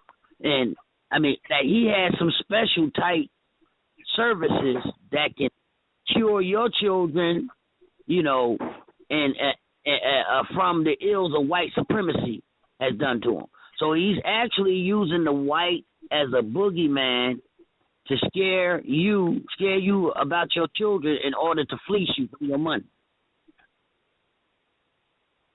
And parents need to remember, as far as public schools are concerned, there are parents who may not be able to pull their kids out, but like we said, we just disclosed, under the Special Education, American Disabilities Act, IDEA Act, all of those federal acts, if they do not provide your child what they need, they must pay for them to go to a private school. They must pay for it. And just like Andrea was saying, they don't want to do that. Therefore, they must comply. So there are parents who just can't, say to speak, send their children off to a school if this was something legitimate to happen. So they have to deal with it.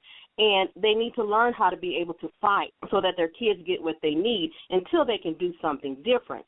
Now, the point that I'm making is, like I was saying, the white people don't care because, number one, everybody pays property taxes. You pay property taxes for public schools. And whether your kids are there or not, you're going to pay for it. So if we're talking about power economics, economic empowering, now you're going to pay for your child to go to public school, because you do, in your taxes. And if you're in an apartment and you're renting, it's all compiled into your rent. And then you're going to make it at your expense to send them to a private school because the public school doesn't do what you want to do. See, that's why the public school said, well, if we're not doing what you need us to do, we'll pay for the private school. That's the route that you have to go through.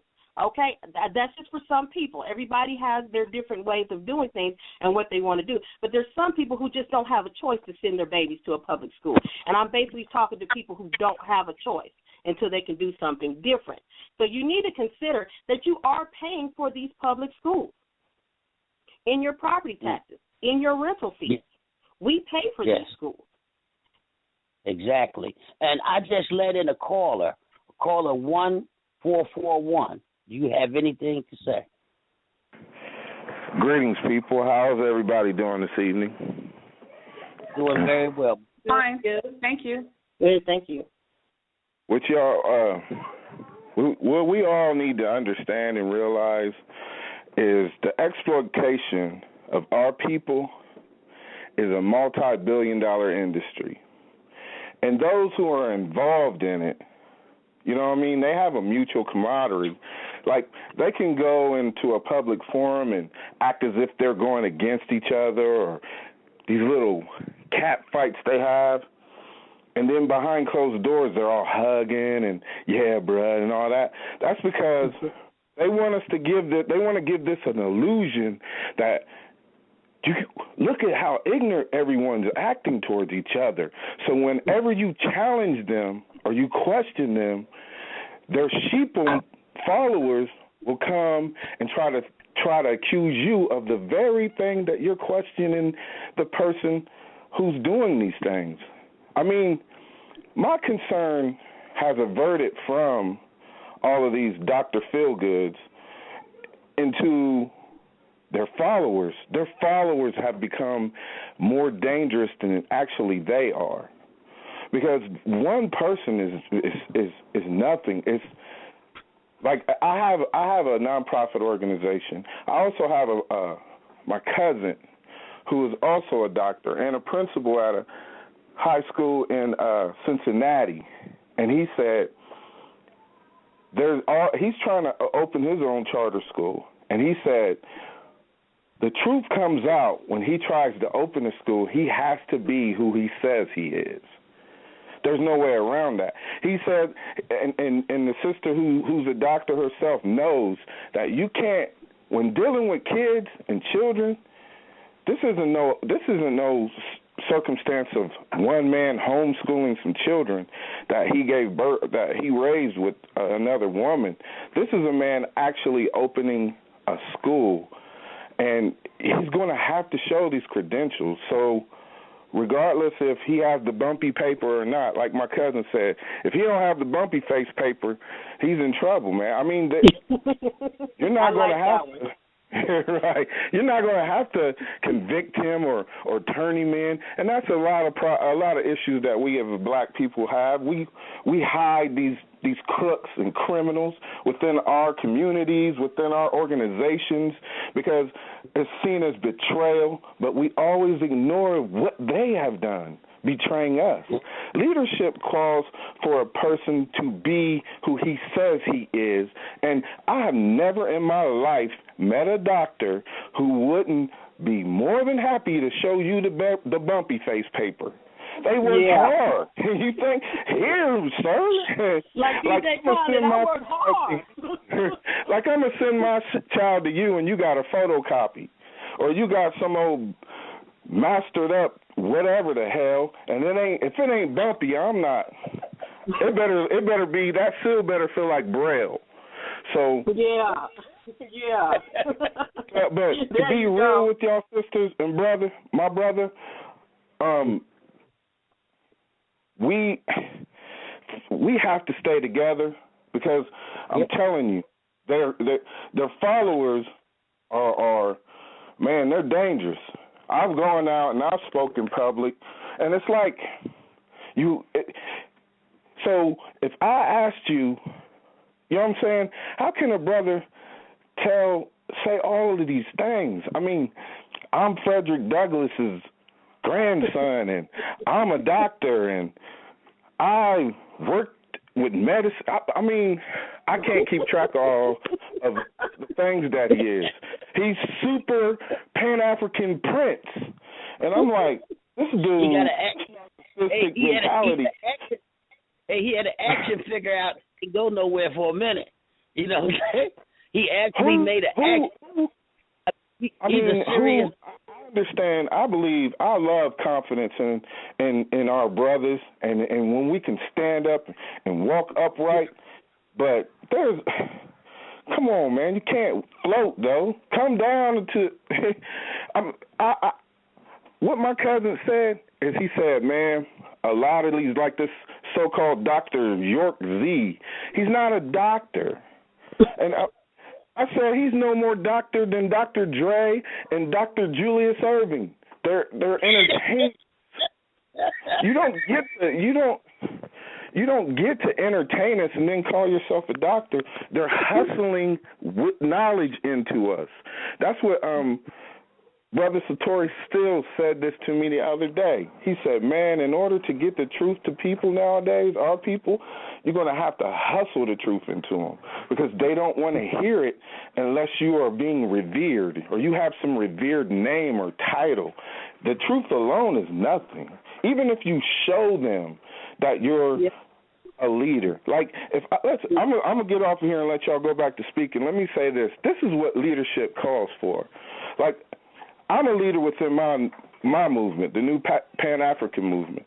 So if I say and teach my apprentices and my brothers and sisters within my community or our community that no man should be seated while one of our sisters are standing or one of the children are standing. No man. For the rest of my life. We ain't talking about for a few months, for a few years. For the rest of my entire life, I can never be caught sitting while children or women are standing. You see what I'm saying? That's what leadership calls for. And if we can't hold our leaders and our teachers accountable, then anybody can come in, exploit us, make a little money like Polite and all the. I can't keep track of all of them. And they're making money, and I and brothers like me are struggling, man, I'm trying to get this van to help the elderly, to move them around, and to get free haircuts. I got to come out of my own pocket. But I do that out of love. I normally don't testify, so y'all didn't hear me say that. I'm just saying it's rough out here for brothers who aren't trying to. You can check my credentials. I've never went past the 8th grade, so you can check it, and I can prove I haven't. You know what I'm saying? My wisdom comes from hands-on. Yeah. We're working to turn it around. This is why we're having these shows, because we actually have created like a black agency to vet all these so-called leaders that's coming out on the internet and asking for donations. We got them all in our sites, one by one. This is the premier fake one that's out there now. And we had a Pan-African Leadership Council. Yes, we did. So we're going to be vetting all these people. I mean, they better be on the lookout because we are coming after. We're going to investigate them. We are using our private monies. We may even get a grant. You know what I'm saying? I mean, they can call us Retail Pro, anything they want. But we're going to make sure that Hey, brother, can you do me a favor? Yes. Can you hear me? My name is Brother Mike Howard. Mm-hmm. My government name, my African name, I haven't earned yet. I don't go by it because you can't. I just feel like you can't call yourself something if you're not living in it. If you're not living, and my whole primary objective is to build our own self-sustained community. Now, that being said, I have a brother and some partners we have our own nonprofit organization.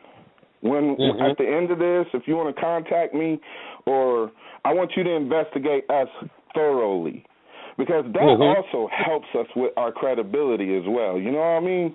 Because it's hard to stay legit. And because our people don't trust us. It's not hard to stay legit. It's hard to get the love of our people to support solutions. We're not for remedies. Or like you mentioned earlier, brother, the cure.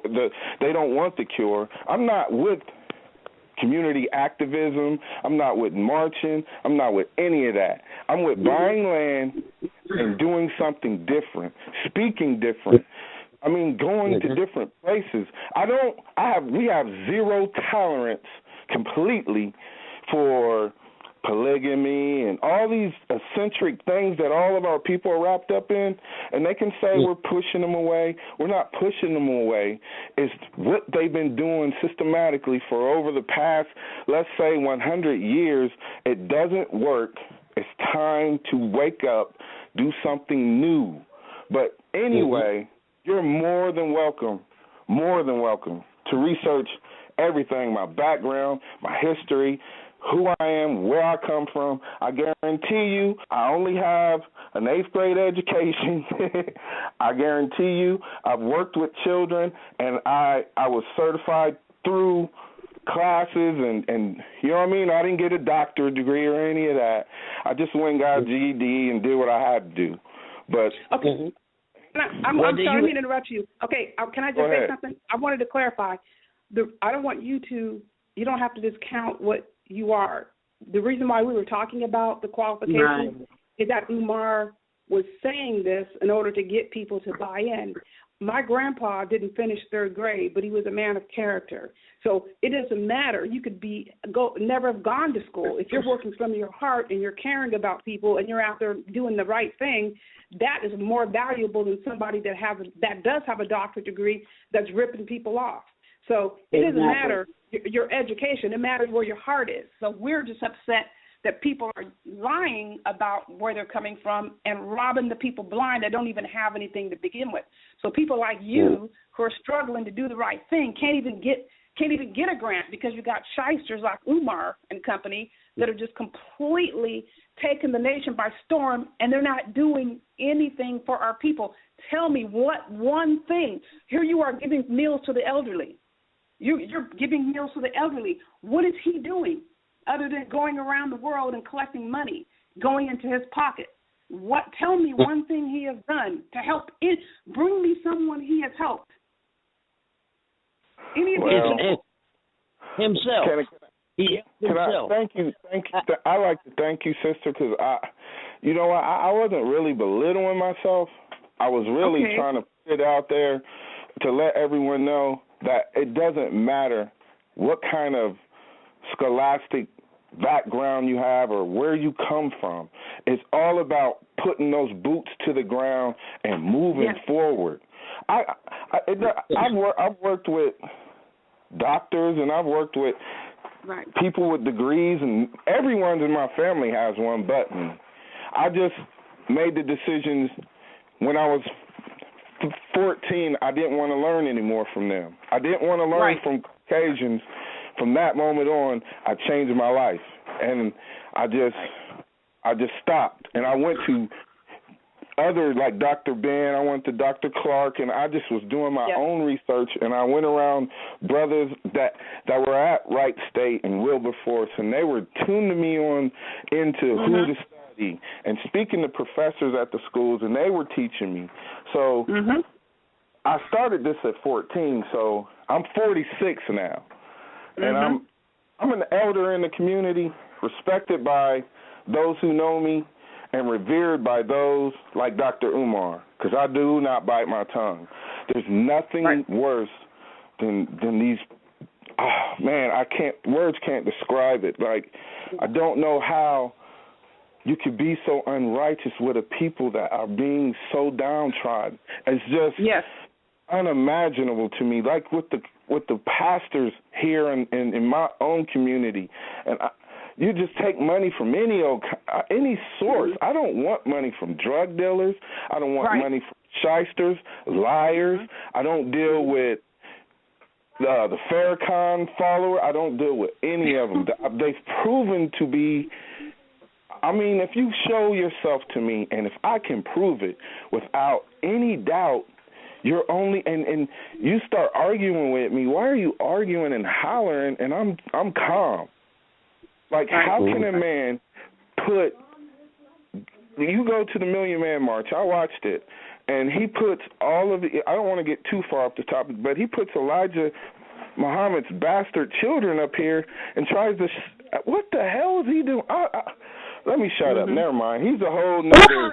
Omar is dealing with the population in his mindset now. You know, Excuse me. He's dealing in his. Excuse me. Yes, my brother. We're gonna. I'm gonna let another in, and I'm gonna let another caller in, and then I'm gonna let you stay in, but don't say anything till I bring you in. Okay? No problem, brother. Okay, caller 267. This is like a Philly number to me. I hope it's Umar. Do you have anything to say? Hello? Yes. Hi. I stumbled onto your posting on Facebook today, and so I decided to listen to the broadcast because I have to say I was really shocked when I saw the post at first. And let me just first say that I also attended Millersville University, so I really did think that Umar went there. I just thought he went there later on. Then I also found myself in shock because, I met him through an agency that I was working with. They brought him in as a child psychologist that was under School District of Philadelphia, but then they said that he got fired. But I had recommended his services to so many parents for testing for their children to see if they were mentally gifted or if they needed an IEP. And so, it's been really disturbing to hear the information unfold tonight, knowing that I may have put some people in harm's way. And even as of recently, I was supposed to put in some phone calls to him, but something happened that I never did. And just grateful just for being enlightened. Even as my daughter being an African-American study student, I referred his YouTube videos and because I thought that he was legitimate. And, I am an educated young black woman, and I do read and things for myself. So I'm just saying if I can be deceived, then, who else? You know what I mean? So, I'm just listening to the information. Let me say this, and it's mind blowing. It's mind blowing. Yeah, sister. Let me say this: that they get caught up in the hype of Afrocentrism. Right now, the internet has opened up a lot of our people's minds because we're posting a lot of information and they're seeing things that they never seen and things that people saying on the internet opens their mind and make them think of stuff that they never would have thought of and everything. And it's time right now. And this guy has came in right at the right time to grab the minds of a lot of people who never would even been thinking about black nationalism or black, red, black, and green or the flag or Marcus Garvey or Malcolm X or any of these things. But being that what's going on in society, our young men are getting shot down in the streets by the police. They're shooting down each other. All these different things going on in our community, we doing to each other. So people are looking for solutions.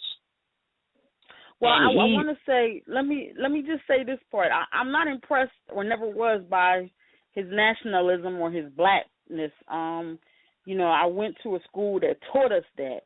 I think the part where he got us as parents, as being a parent educator and trying to help and assist parents that might be having troubles with their children in school and things like that, it was the black, clinician psychology aspect of it. That led parents that were looking for answers and solutions for their children, especially young black men, to him. You know what I'm saying? So if, in fact, the information that you're sharing, that he's not licensed, he doesn't have these degrees, and he doesn't have these doctorates, then he was purporting foolishness to our people and, taking advantage of them in their desperateness to help them solve whatever problems they were having with their children.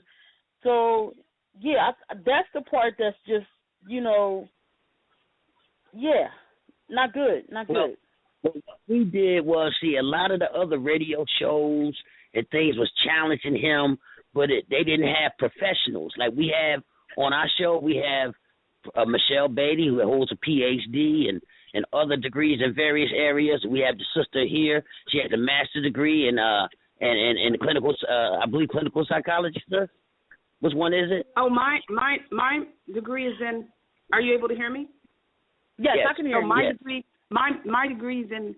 I'm a master's degree in counseling, and the emphasis is marriage and family therapy. So let me clarify mine too. I want to. My name is Chantel Beatty, and I'm a DBA ABD, which means that I'm finalizing my doctoral study, which means I've completed everything except for the final signing off of the chief academic officers. So I don't want to misconstrue that information. That's why I use the term Professor Beatty and not Dr. Beatty. As soon as I get full commencement, I will move to Dr. Beatty. I just want to put that on record. I am an MBA, and I am a former certified math teacher.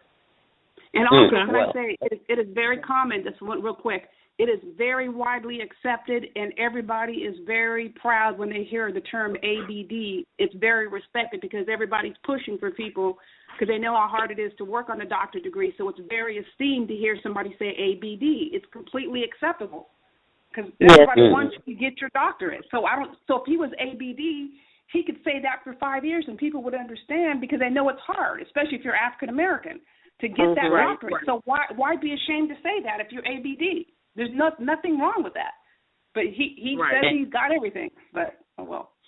Okay, go ahead. I don't want to interrupt the sister. Yeah. One of the main things is that he could have stopped all this onslaught by just pulling out the paper and posting it online.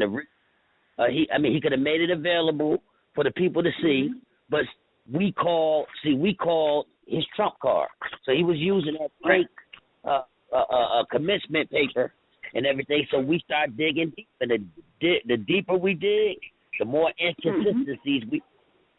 So, people don't dig. Our people don't research. They get happy when they see a black person standing up and saying, because that many black men stand up, period.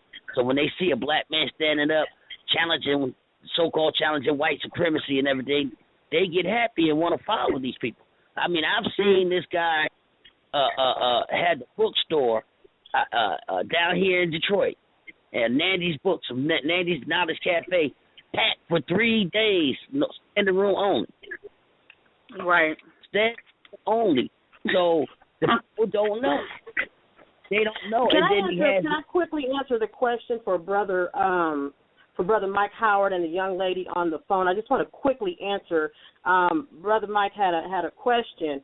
Basically, he was asking how can somebody do this? And then the lady on the phone, because people are becoming surprised, she was kind of inferring herself, how is he doing this to the people? And what I want people to know is, and I was going to say, it's in UMAR's head, and he said it in his video, he called his supporters. This is very important, because he called his supporters, and I'm going to quote, trifling ass Negroes, okay?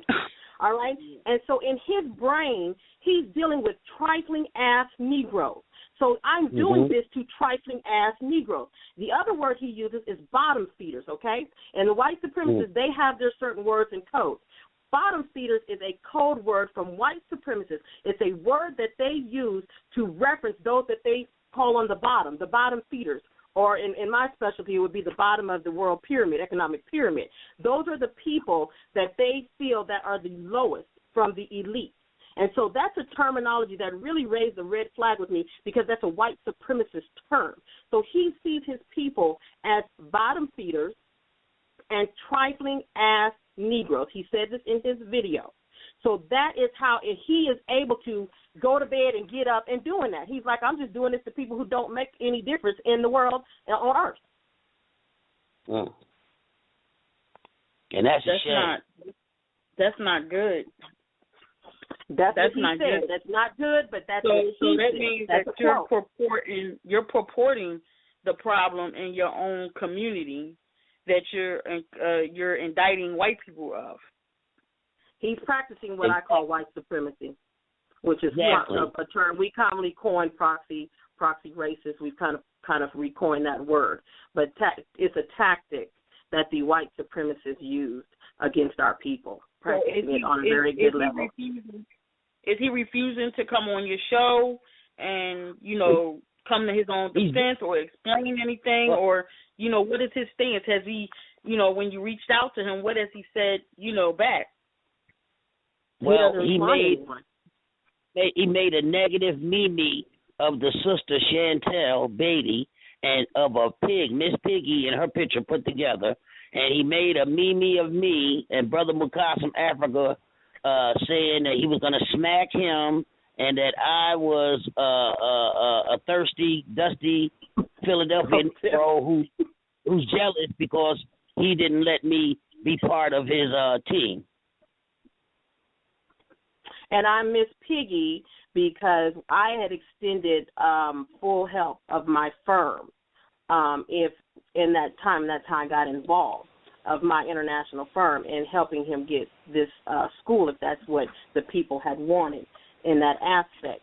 But, yes, his response to us for the doctoral degrees and for the certified information and government IDs, just like what Brother Akbar said, his response was not a diploma with the raised seal.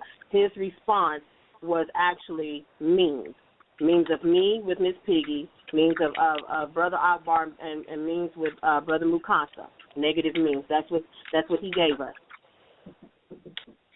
Isn't this a great example for the youth? No, yep, not at all. Very bad. No, not at all. Of course, I'm being sarcastic. Yeah.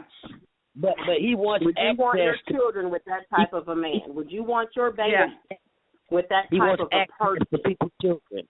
He wants access to people's children.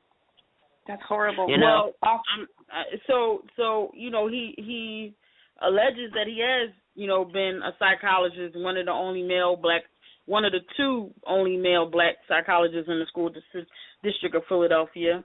He said that they dismissed him, but he's had access to many children. Thank God, not my own, you know, because I know how to do my own homework in my own home. But I'm just saying, he's had access to many children. So, like, how you know, are you going to go about alerting the public and letting them know? We alert. Because, the public. I mean, he has so many little followers, it can kind of look like a smear campaign. So I understood what the sister was saying when she was saying that, you know, she's taking fire, she's taking heat, her own company, she's put on stuff on the line, you know, coming forth with this information because, you know, people might not want to hear it, but I like to hear how you're going to help get the knowledge out. Well, we're One doing thing this. You need to understand the information, the identity theft thing.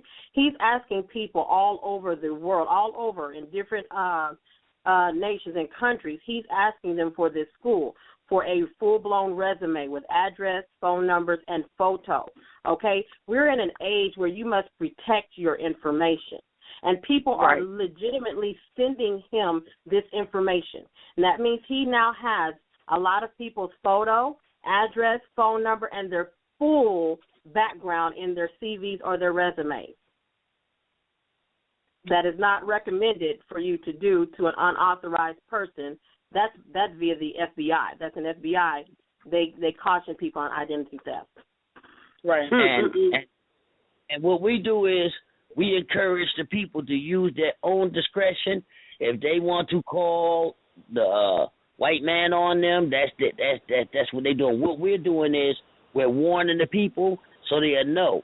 So if they feel as though if a malpractice suit, a doctor, if anybody out there hurts you or something, you usually take them to court or whatever. If that's what the people want to do with them, that's what they should do with them, because this guy is very, very, very dangerous. It's not a joke. Go ahead, Chantel.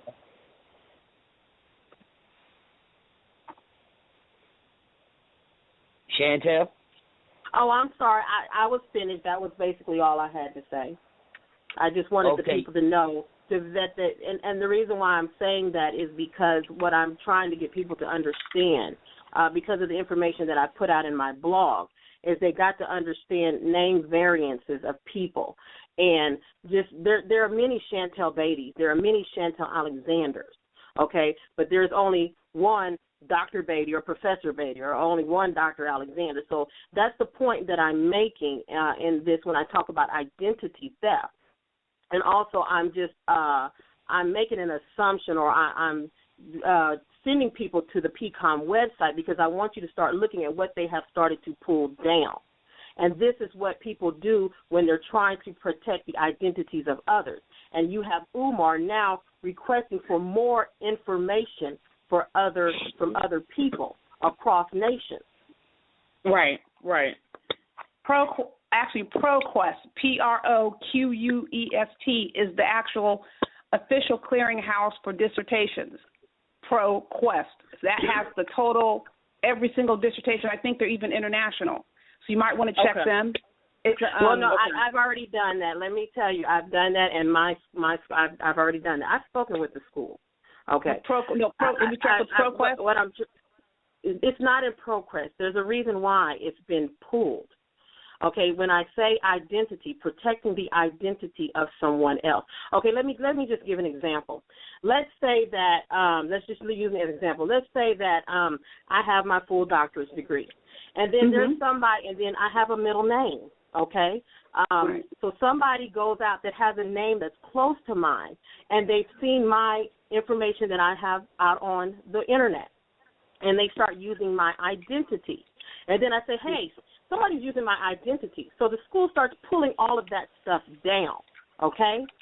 That would be to protect me. And that's why I said that those things are not out there to protect the actual Umar Rashad Abdullah Johnson, which I am saying is not the same person, Umar Johnson. I have the full dissertation from the school. It's not in ProQuest for a particular reason. Because every time the school is probably monitoring this. They're trying to protect their students from accessing that information and using it against the people. Are you following me? Right.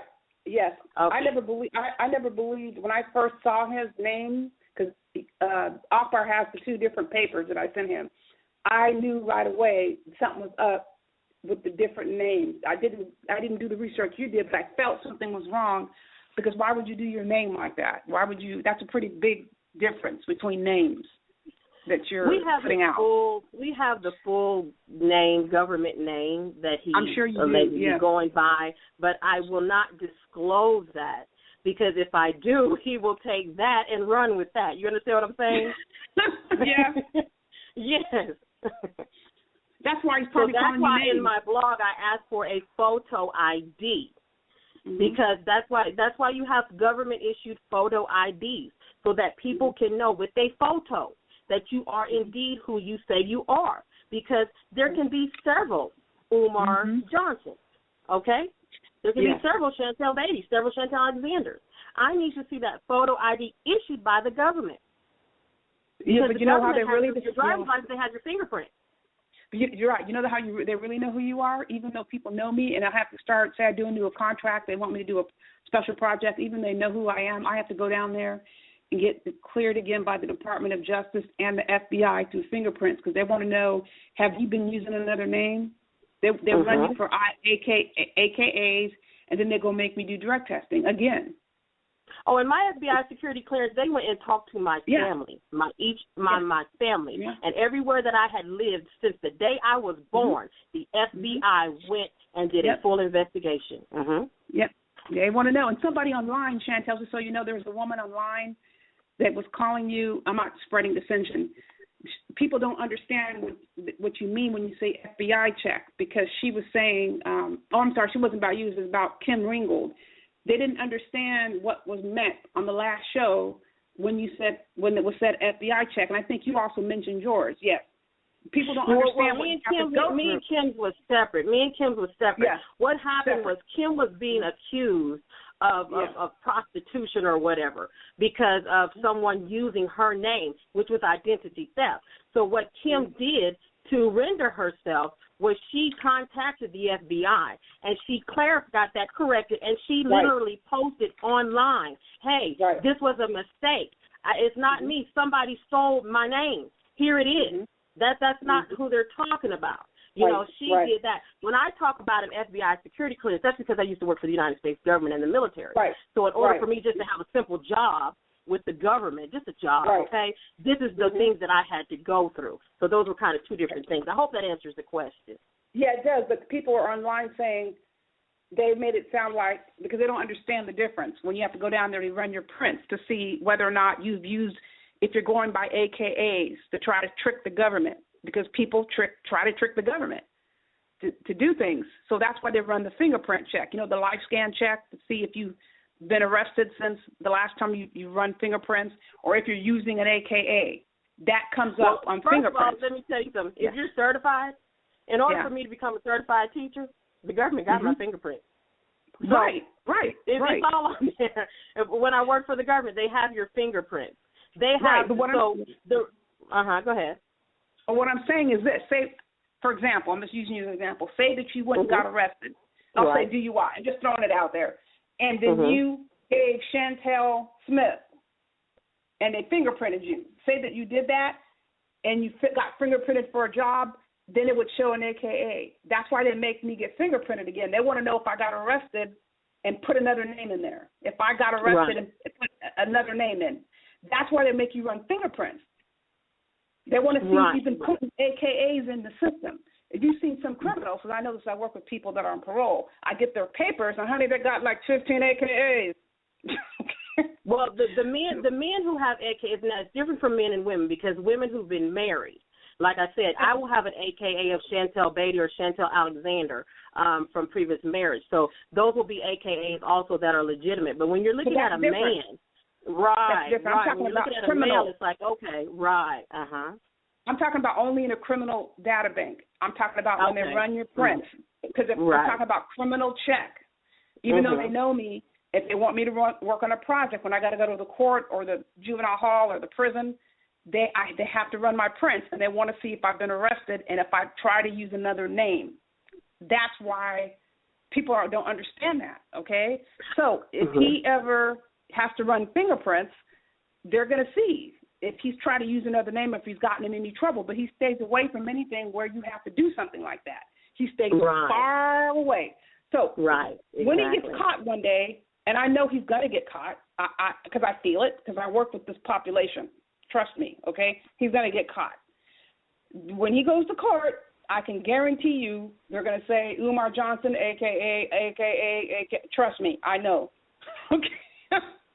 Well, I read a background investigation. There's already 10 AKAs. There's 10. I'm sure there are. I know it because I know people that do this kind of. I don't put them down or anything. I got 10 AKAs. I have to do this to protect the integrity of my firm with people that I work with. And that's how I led to go further, because people were asking me, you've offered with your company, and you might not know who this guy is. Right. Well, anyway, I would have had to run a full background investigation anyway to protect the corporate integrity, because corporations have to really be careful in who they engage contracts with or work with. Right. Yes. That's right. So I did run an investigation. It's 10 AKA. I'm not surprised.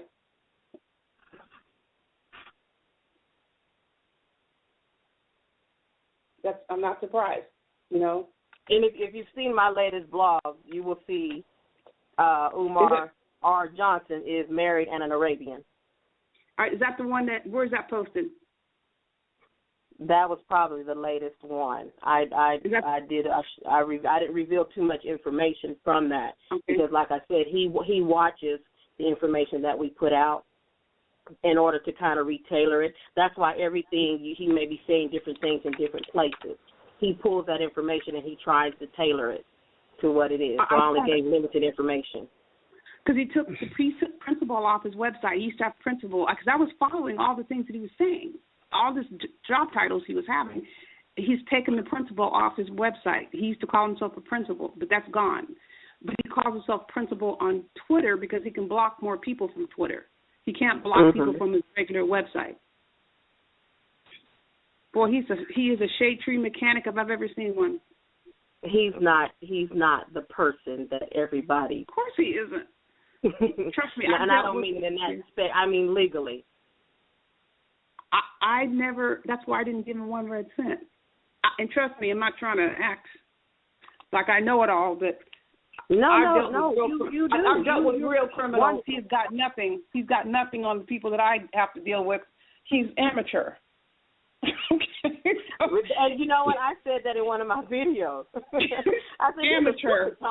Because we know some real cons that can do better than this. Yeah, he's baby cakes. I know women that can. He's baby cake con. Yeah, it's very easy to figure out. You're right. You are so right. Well, look here, ladies. We are beyond our time. Is the young brother still with us? Would you want to say anything else before you go? Give the address of your organization so people that hear this show may that want to donate may donate to you? He said he was going to get with you. Well, I think he's gone then, because he didn't chime in. So, like, we're dealing at the end of our time. If you want to say something real quick, say it real quick before I shut down the show. I encourage the parents to do their own research and look for advocacy groups that know the law. Look for lawyer advocacy programs that know special education law, and don't refuse any service that's out there, because we're part of this country too. And every service out there, we should be getting it. This is the only, we pay for it. System that we have. What other system is there? That's it. You know what I mean? Because he sure don't have his own. He don't have his own system set up. People can't even get through to him when they call him for help. And like he said, if you don't give a donation, he's gonna hang up on you. That's horrible. Yes. I'm signing off with protect your babies, protect your mind, and always ask questions. Thank you. And be careful who you let into your mind to control your thinking. Absolutely. You'll be controlling your own thinking anyway. So I would like to say good night, and this has been another episode of Wake Up African People, and thank you. Good luck, everyone. Good night. Thank you. Thank you so much, Andrea. Thank you. Okay, and I'll send that. Yes. All right. Good night, everybody. Good night. Good night.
there's no better deal for $4 than the Wendy's 4 for $4 meal. Start with our Junior Bacon Cheeseburger.